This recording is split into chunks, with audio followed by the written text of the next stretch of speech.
अस्सलामुअलैकुम वरहमतुल्लाहि वबरकातुहू। दोस्तों, आज मैं आपको हज़रत मौलाना पीर ज़ुल्फ़िकार नक्शबंदी दामत बरकातुहुम की किताब अहले दिल के तड़पा देने वाले वाक़यात में से दिल को छू जाने वाली एक कहानी सुनाऊंगा। तो आइए शुरू करते हैं। मोहब्बत इलाही की बरकत से हो गए सब अपने। शेख अब्दुल वाहिद रहमतुल्लाह अलैह फरमाते हैं कि एक मर्तबा मैंने अल्लाह ताला से दुआ मांगी कि ए अल्लाह, आपने जिसको जन्नत में मेरा साथी बनाना है, दुनिया में ही मेरी उससे मुलाकात करा दीजिए। फरमाते हैं कि मुझे ख्वाब में बताया गया कि हबशा की रहने वाली एक औरत मैमूना है जो जन्नत में तुम्हारी साथी बनेगी। चुनांचे मैं उस बस्ती की तरफ चल पड़ा।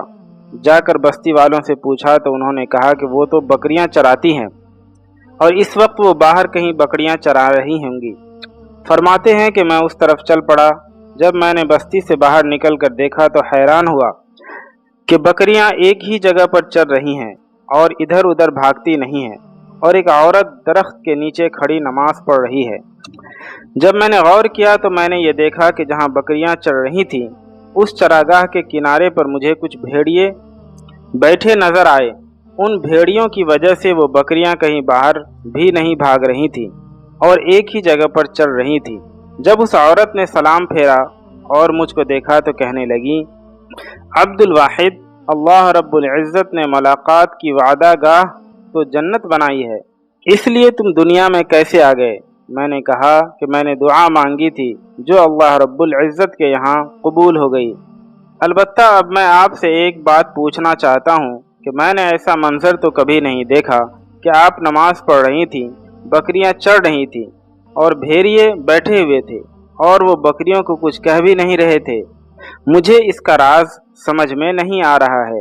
वो कहने लगी, अब्दुल वाहिद, ये बात समझनी आसान है कि जिस दिन से मैंने अपने परवरदिगार से सुलह कर ली है, उस दिन से भेड़ियों ने मेरी बकरियों से सुलह कर ली है।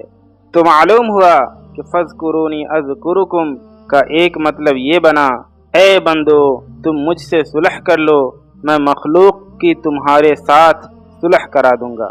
सारी चमक दमक तो इन्हीं मोतियों से है, आंसू ना हो तो इश्क में कुछ आबरू नहीं। तो इस तरह से हमारी कहानी ख़त्म होती है। कहानी आपको कैसी लगी कमेंट बॉक्स में हमें ज़रूर बताइएगा और इसे अपने दोस्तों के साथ शेयर भी करिएगा और इस चैनल को सब्सक्राइब भी कर दें। मिलते हैं आपसे इसी तरह की अगली दिल को छू जाने वाली कहानी के साथ। तब तक के लिए अस्सलाम वालेकुम।